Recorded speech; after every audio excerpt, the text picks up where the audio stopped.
Ayun o, may flat na flat kuya. Kaya hindi naman masyado. Meron akong ano dito, yung inflator lang. Pag samantala, makarating ka lang sa vulcanizing shop.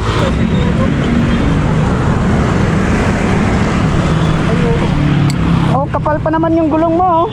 Baka may butas. Naglagay ka ng sealant. Oo. Oh. Sana hindi problema ang pito mo. Subukan natin kuya. Opo sir, thank you.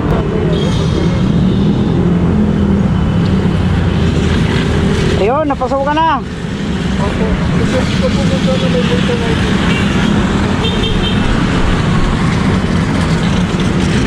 Yun oh. Pakarating ka lang.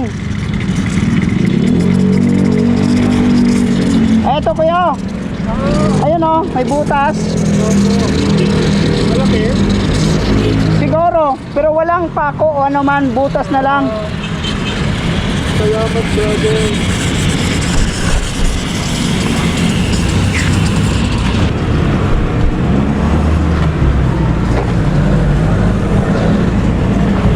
Makarating ka lang sa vulcanizing. Bakit sinasabi ko sa vulcanizer?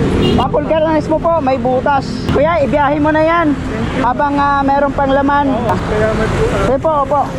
Pagsamantala lang po. Sige po. Para hindi siya maubos.